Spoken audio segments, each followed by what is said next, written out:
അയല പൊരിച്ചതുണ്ട്, കരിമീൻ വറുത്തതുണ്ട്, കൊടംപുളി ഇട്ടു വച്ച നല്ല ചെമ്മീൻ ചാറുമുണ്ട്. ഇതൊന്നും കേട്ടിട്ട് ആരും വായിൽ വെള്ളൂറിയിട്ട് വരണ്ട കേട്ടോ. ഞാനിവിടെ അയലൊന്നും പൊരിക്കുന്നൊന്നുമില്ല, കരിമീനൊന്നും ഇല്ല കേട്ടോ. ഞാനിവിടെ ഉണ്ടാക്കാൻ പോകുന്ന ഒരു സാധാ നെയ്ച്ചോറാണ്. അപ്പോൾ രാവിലെ തന്നെ എന്താണ് ഫുഡ് ഉണ്ടാക്കുന്നത് എന്നുള്ള കൺഫ്യൂഷനിലായിരുന്നു. അപ്പോൾ അതുകൊണ്ട് കുറച്ച് നെയ്ച്ചോറിൻ്റെ അരി ഇരിപ്പുണ്ടായിരുന്നു. അപ്പോൾ ഞാൻ വെച്ച് എന്നാൽ പിന്നെ അതാക്കി കളയാം. കാരണം ചിക്കനും സോയാബീനൊക്കെ കൂടിയൊരു മസാലയൊക്കെ ഞാനവിടെ റെഡിയാക്കി വെച്ചിട്ടുണ്ടായിരുന്നു. അപ്പോൾ അതിൻ്റെ കൂടി കഴിക്കാൻ ബെസ്റ്റല്ലേ. പിന്നെ ദോശ ഉണ്ടാക്കാനാണെങ്കിൽ അരിയൊന്നും പുതിർത്തിയിട്ടൊന്നുമില്ല.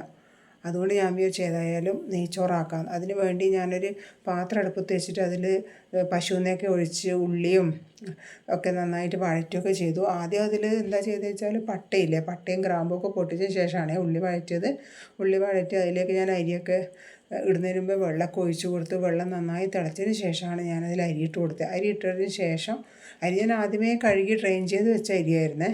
നേരിയ അരിയാണ്, നമ്മുടെ ജീരകശാല അരി പോലത്തെ അരി തന്നെയായിരുന്നു. നല്ല പാക്കറ്റ് വാങ്ങിച്ചാൽ ഞാൻ. അപ്പോൾ നന്നായിട്ട് ഇളക്കി കൊടുത്തു നല്ലതിന് ശേഷം ഞാൻ അടച്ചു വെച്ചു.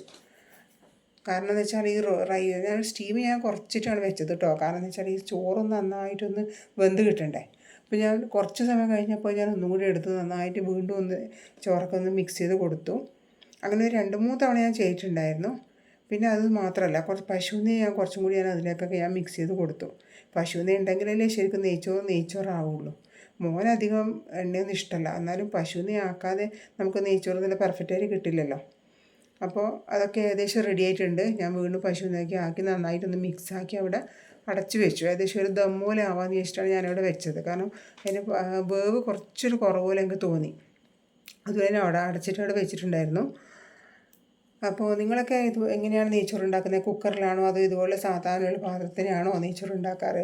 കുക്കറിനെക്കാട്ടി എനക്കൊന്ന് ഏറ്റവും നല്ല ഇതുപോലെ സാധാ പാത്രത്തിൽ വെച്ചിട്ട് നെയ്ച്ചോറ് ഉണ്ടാക്കുന്ന ഏറ്റവും നല്ല കേട്ടോ. അതാകുമ്പോൾ നമുക്ക് വേഗം ആയി കിട്ടുകയും ചെയ്യും, ചോറൊന്നും പറ്റിപ്പിടിക്കുകയില്ല. നല്ല കറക്റ്റ് പാത്രത്തിൽ നമുക്ക് നല്ല നെയ്ച്ചോറ് കിട്ടുകയും ചെയ്യും.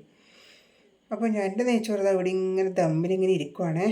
അപ്പോൾ നിങ്ങളൊക്കെ ആക്കുന്നത് എങ്ങനെയാണെന്ന് വെച്ചാൽ എനിക്കൊന്ന് കമൻറ്റ് ഇടണേ. ഞാൻ അതിനിടയ്ക്ക് എൻ്റെ കുറച്ച് പണികളിലൊക്കെ പോയിട്ടുണ്ടായിരുന്നു. കാരണം അവിടെ വെറുതെ ഇങ്ങനെ നിൽക്കാൻ പറ്റില്ല. അതുകൊണ്ട് ഞാൻ പിന്നെ എൻ്റെ ബാക്കിയുള്ള പണികളൊക്കെ കിച്ചണിൽ തീർക്കാനുള്ള ഒരു തിരക്കിലായിരുന്നേ. നെയ്ച്ചോറാന്ന് പറയുമ്പോൾ മക്കൾ നന്നായിട്ട് കഴിക്കും. അതുകൊണ്ട് പിന്നെ എനിക്ക് ആക്കുമ്പോഴും നല്ലൊരു ഇൻട്രസ്റ്റ് ഉണ്ട്. വേറെ എന്തെങ്കിലും ആയിക്കഴിഞ്ഞാൽ അവർ കഴിക്കില്ലല്ലോ. അപ്പോൾ നെയ്ച്ചോറ് ഇവിടെ റെഡി ആയിട്ടുണ്ട്. എല്ലാവരും ഒന്ന് ലൈക്കും കമൻറ്റും ചെയ്യണേ ഫ്രണ്ട്സ്. ബൈ.